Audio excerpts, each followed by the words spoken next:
Hello everyone, welcome to Basics e-learning. In this video, I am going to discuss the basic signals that are used in signals and systems.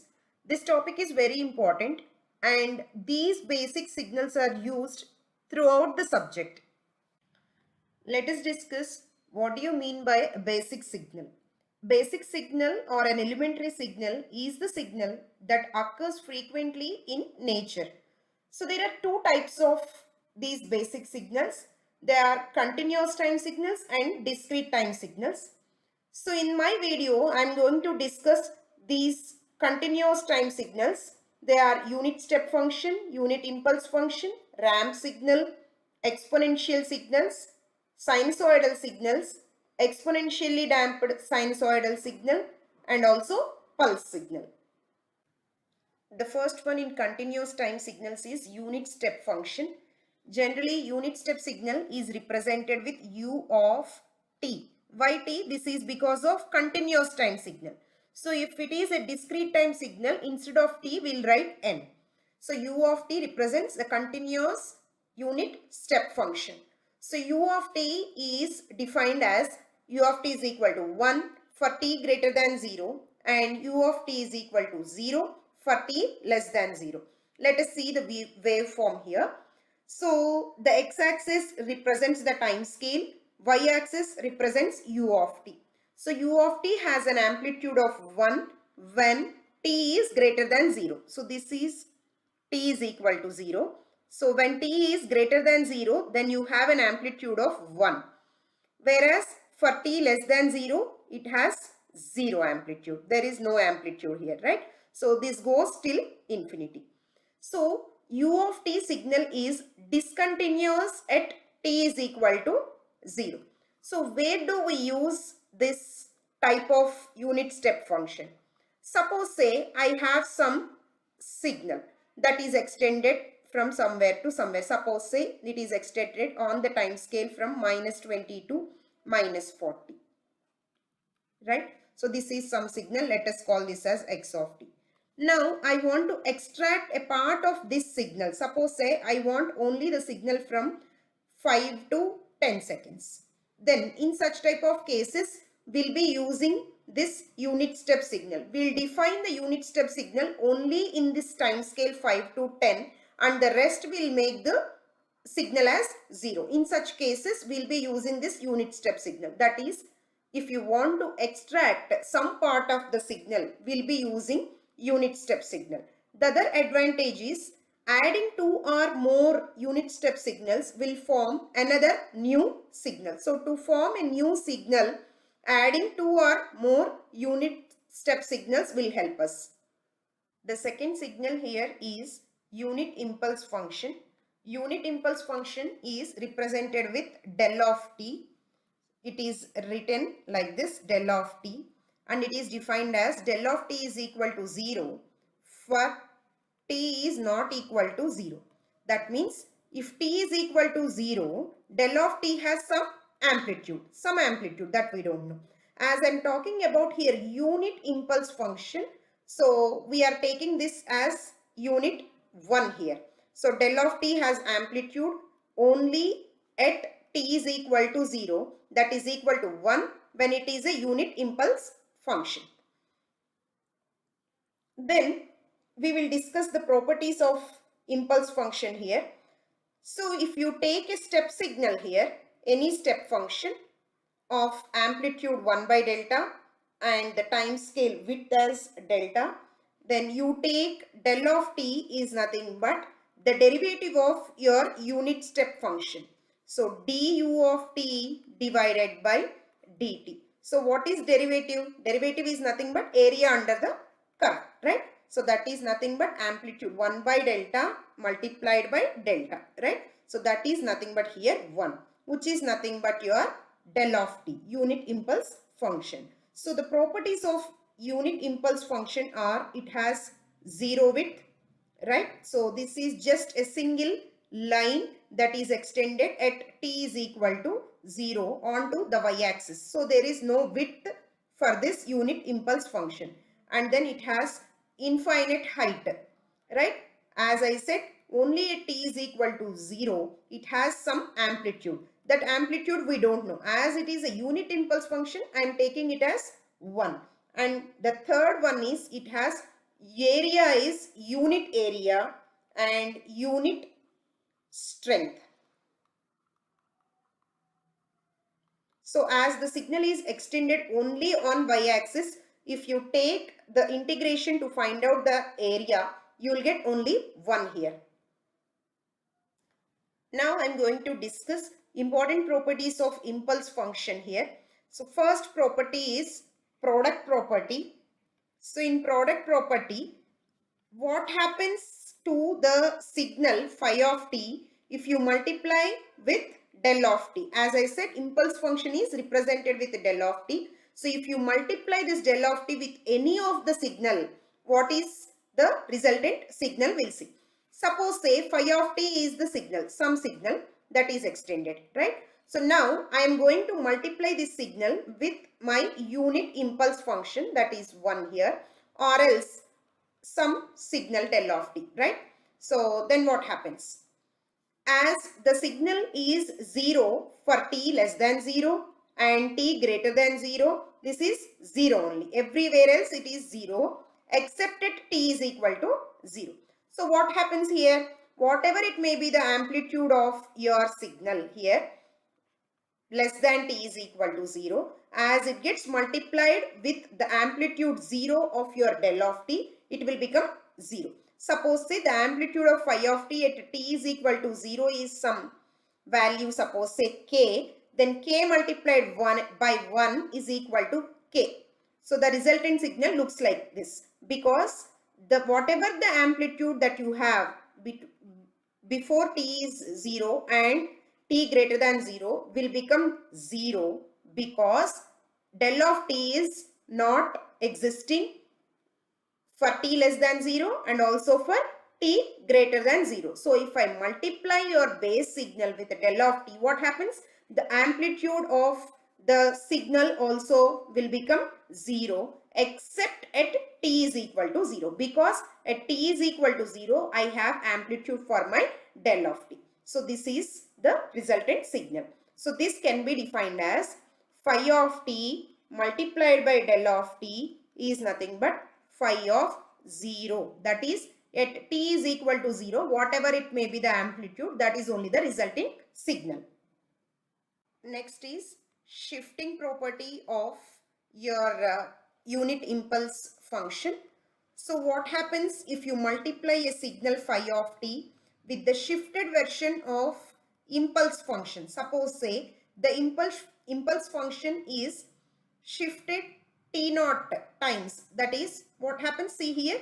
So as I have already explained this time shift property in my previous videos, I am just explaining briefly. So del of t means centered around at t is equal to 0. Del of t minus t naught means you have to equate this t minus t naught to 0 such that you will get your center point, that is t is equal to t naught. So the signal is now at t naught. It is shifted to t naught. So this is my del of t minus t naught. So if you multiply this base signal phi of t with del of t minus t naught, let us see what is the resultant signal. So I am taking this phi of t here, some signal, random signal I am drawing.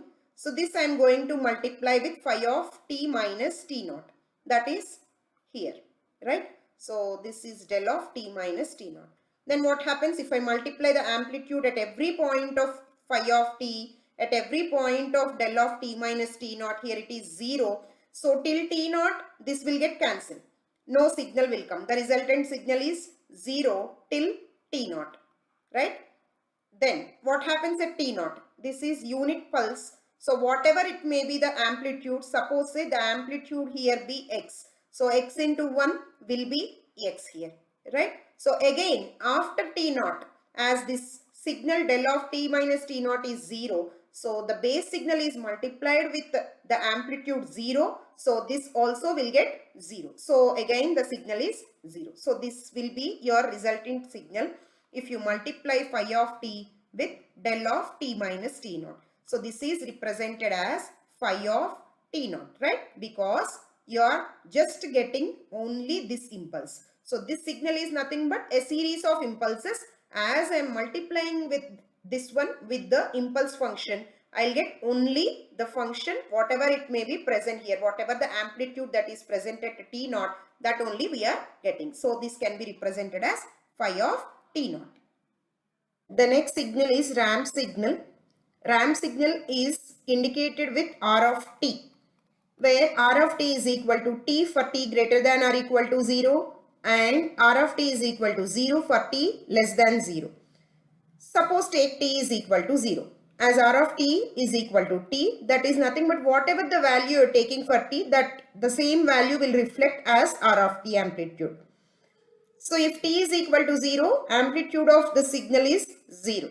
If t is equal to 1, amplitude of ramp signal is 1. If t is equal to 2, r of t value is 2.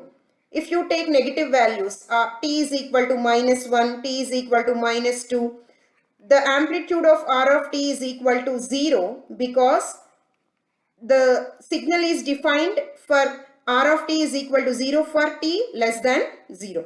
So if you mark all these points on the graph sheet, taking x-axis as time scale and y-axis as r of t. Now if t is equal to 0, r of t amplitude is 0, t is equal to 1, r of t is 1, t is equal to 2, r of t is equal to 2. Then for negative values of time, you take all zeros. Now combine or join all the points to get r of t graph here. So this is your r of t.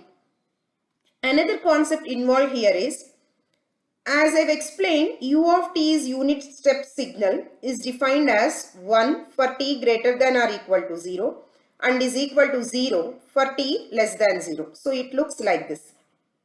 This is u of t, right? So this signal is discontinued at t is equal to 0. That is, till t is equal to 0, it is 0. Then immediately it has taken a step to 1 when t is t plus. That is immediately after 0. Now, if you integrated u of t from minus infinity to infinity, we'll see what happens. As it is discontinued at t is equal to 0, I am taking minus infinity to 0, one integral, and 0 to infinity as another integral. So what is the value of u of t from minus infinity to 0? It is 0. So 0 dt, then 0 to infinity, the value of u of t is 1. So 1 dt. So integral of 0 is 0 plus integral of 1 dt is t. So integral minus infinity to infinity, u of t is nothing but t, that is nothing but here r of t. So integral of u of t is also defined as r of t. And this ramp signal is mostly used in checking of your PCB boards. The next signal here is exponential signal. Exponential signal is defined as x of t is equal to c into e power at. So there are two types of exponential signals here. One is exponentially growing signal shown here and exponentially decaying signal. So exponentially growing signal means it starts from 0 and increases gradually along with time. Decaying exponential signal is the signal where it starts with some particular value and as the time increases, the exponential signal slowly decreases and falls down to 0. We'll see these categories here. Suppose say if t is equal to 0, what happens to the signal? X of t is equal to c into e power a. In place of t I am writing 0. Then e power 0 is 1. So it is nothing but c. So whatever it may be the value of a here, the value of your x of t when t is equal to 0 is c, some real constant. So that is what we have marked here on these two graph sheets. Now, suppose if a is greater than 0, take a is equal to 1 in first case, then x of t value will be c into e power at, that is t. Suppose take a is equal to 2 in the second case. X of t will be c into e power 2t. Right. So the basic value is c, that is multiplied by e power t, that is multiplied by e power 2t. So the value of x of t is keep on increasing. So here if t is equal to 1, c multiplied by something, then t is equal to 2, c multiplied by e power 2t, t is equal to 3, c multiplied by e power 3t. So like this the graph is increasing. So that's why this we call it as exponentially increasing or growing graph. Next, if a is less than 0, take a is equal to 1, then x of t becomes c into e power minus t. Then if a is equal to 2, x of t becomes c into e power minus 2t. Right. So from t is equal to 0, that is the value of c, it gradually decreases and reaches to 0 at some point of time. So this we call it as exponentially decaying curve. So these exponential signals are used to calculate the growth rate or decay rate of particular signals. The next signal is sinusoidal signal. Mathematically, the sinusoidal signal is represented as x of t is equal to a cos of omega t plus phi, where here a is amplitude of the signal, omega is angular frequency measured in radians per second, and phi is the phase angle measured in radians. So if you observe, this is the sinusoidal signal with a time period of t naught, right? With a time period of t naught. So the time period t or t naught is defined as 2 pi by omega. That is, after this interval of time, again the same signal is repeated. Such type of signals we call it as periodic signals. So a sinusoidal signal is a periodic signal with the time period of 2 pi by omega. So let us check whether this continuous time sinusoidal signal is always periodic or not. So what is the condition for periodicity? Periodicity property, x of t plus t should be equal to again x of t. Let us check. What is our x of t here? A cos of omega t plus phi. Let us write x of t plus capital T. That is, wherever t is there, I am replacing it with t plus capital T. So this will become omega. In place of t, I am writing t plus capital T plus phi. Then a cos of, I am just multiplying omega t plus omega capital T plus phi. So from here, what is omega capital T? If you cross multiply this, omega capital T is nothing but 2 pi. So you will get it as a cos of 2 pi plus omega t plus phi. I'll just consider this omega t plus phi as theta. What is this now? Cos of 2 pi plus theta form, which is nothing but cos theta again. Right? So here theta is omega t plus phi. So this can be written as a cos of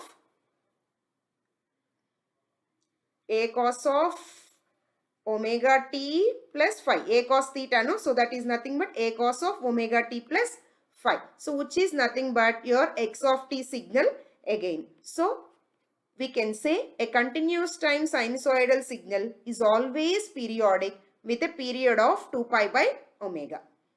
Next signal here is exponentially damped sinusoidal signal. So if we multiply an exponentially decaying curve with the sinusoidal signal, the resultant is exponentially damped sinusoidal signal. As we know, the sinusoidal signal is represented as a sine of omega t plus phi, and exponentially decaying signal is represented with e power minus at. So the multiplication of these two signals will result in e power minus at a sine of omega t plus phi. Right. So if you multiply these two signals, the resulting signal is your exponentially damped sinusoidal signal. Here a should be greater than 0. Then only it will be an exponentially decaying signal. So as the time t increases, the amplitude of the sinusoidal oscillation decreases and exponentially, and it approaches to 0, the amplitude will become 0 as t tends to infinity. So this is all about exponentially decaying sinusoidal signal. Pulse signals. These are the last category in continuous time basic signals. You are given with two pulse signals, rectangular pulse and triangular pulse. The rectangular pulse signal is defined like this. Rect of t is equal to 1 for mod t less than 0.5 and is equal to 0 elsewhere. That is, the signal is extended from minus 0.5 to 0.5. Other than that, you have 0. That is, after 0.5 and before minus 0.5, the amplitude of the signal is 0 here. And as you are defining the pulses for unit amplitudes, we are taking the rectangular pulse also with the amplitude of 1. So the height of the signal is here 1, width is also equal to 1, and as you know, area is nothing but height into width. Again, it is 1 here. Coming to triangular pulse, it is defined as triangular of t is equal to 1 minus mod t for t mod t less than or equal to 1 and is equal to 0 elsewhere. So what is this? Suppose say the signal is extended only from minus 1 to 1. So right, these are the limits they have given. So in those limits, the signal property is 1 minus mod t. That is, if you take t is equal to minus 1, then 1 minus mod t means what? It will become, as you have mod, then it will become plus 1. So 1 minus 1 is 0. So at t is equal to 1, the amplitude of triangular signal is 0. Suppose you take t is equal to plus 1. Then what happens? At t is equal to minus 1, the triangular pulse amplitude is 0. Now I am taking for t is equal to 1. Then what happens? 1 minus mod t is again 1. So that is nothing but 0. Now if you take t is equal to 0, let us check what happens to the amplitude of triangular pulse. So that is nothing but 1 minus, in place of t keep 0. So that is 1. So just mark the points. At minus 1 I have amplitude 0. At plus 1 I have amplitude 0. And at 1 and at 0 the amplitude is 1. So join all the points, that gives you triangular curve. Now if you observe, these two signals are exhibiting even symmetry. That means both the signals are symmetric around your y-axis. Right? So these two signals are even symmetry signals. For more videos, please do like, share, subscribe to our channel. Let us know your suggestions and queries in the comment box. Thank you.